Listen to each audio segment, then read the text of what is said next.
Continuando con el módulo 4, nos corresponde establecer, ¿cierto? Dentro de la descripción de los procesos y tecnología, tenemos proceso productivo, que va a depender también del tipo de producto. En este caso estamos hablando de productos inmobiliarios, ¿cierto? Aquí se establece el proceso productivo. La tecnología utilizada, ¿cierto? Desde el punto de vista, por ejemplo, Internet de las Cosas, inteligencia artificial, machine learning, realidad aumentada o virtual, blockchain, ¿cierto? También tenemos que establecer la infraestructura, ¿cierto? Que requiere para estos elementos. También los procedimientos, ¿cierto? Desde el punto de vista de los elementos del plan de negocio tenemos la estructura organizacional, ¿cierto? Donde establece el organigrama de la empresa. Y aquí solo tenemos un organigrama de una empresa inmobiliaria, donde tenemos un gerente general, un contador, ¿cierto? Tenemos áreas de proyectos, área comercial, asesores legales, encargados de autocontrol, entre otros.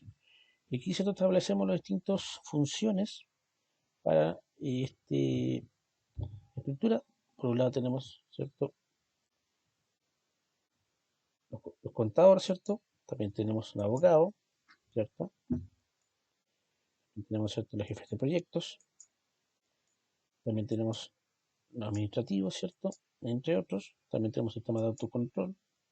También tenemos arquitectos, ¿cierto? Dentro de las funciones.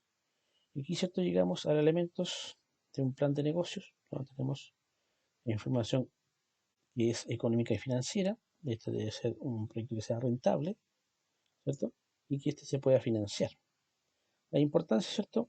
Es plantear la liquidez del proyecto o del negocio, ¿cierto? Cómo se va a financiar el negocio, ¿cierto? Y necesario saber el punto de vista legal e impositivo. También es importante establecer algunos elementos financieros, ¿cierto? Que se deben identificar los factores del dinamismo de la empresa. También estimular la generación de actividad y rendimiento.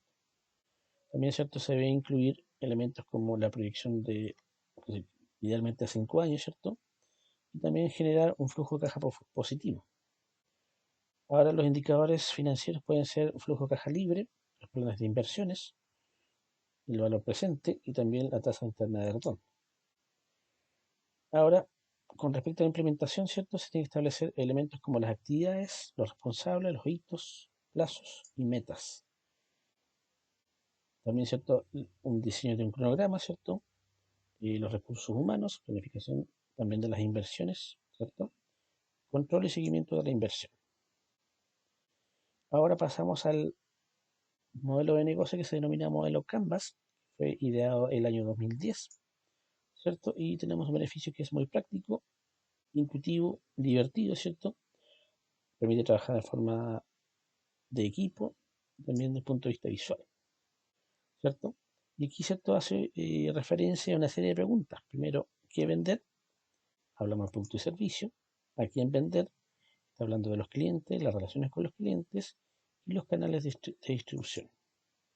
Por otro lado, habla del cómo, ¿cierto? Habla de los aliados claves, actividades claves y recursos claves. Aquí tenemos, ¿cierto?, la estructura general del modelo Canvas en relación a las preguntas que estuvimos estableciendo. Ahora, ¿cómo se puede implementar su uso? El primer paso, ¿cierto?, es imprimir un lienzo gigante, ¿cierto? Utilizar los famosos post-it, ¿cierto? Y con distintos colores y, ¿cierto?, se van pegando, ¿cierto?, en este gran lienzo como ideas, ¿cierto? El paso 2, ¿cierto?, es establecer, por ejemplo, segmentos de clientes, ¿cierto? Y responder las preguntas que aparecen ahí, ¿cierto? ¿A quién se dirige? ¿Qué grupo de segmentos? ¿Cuáles son prioritarios? También la propuesta de valor. Hablamos de qué problema soluciona, qué necesidades satisface y qué beneficios aporta. También tenemos los canales, que este puede ser a través de qué medios, ¿cierto? O canales se contactará con los clientes. Por otro lado, tenemos la relación con los clientes. Con respecto al flujo de ingresos, ¿cierto? Establecer los precios, ¿cierto? Y las formas de pago. También tenemos el proceso 3 que es una vez que se conozca el entorno de la empresa. Entonces esto es fundamental para establecer el entorno de la empresa y para hacer los ajustes necesarios, principalmente desde el punto de vista de las actividades del negocio y qué es lo que necesita desde el punto de vista de la estructura de los costos. También es importante establecer los recursos claves, así como también las actividades claves para que el negocio funcione. Por otro lado tenemos los aliados claves, ¿cierto? Y establecer la estructura de costos. Muchas gracias. por participar en este curso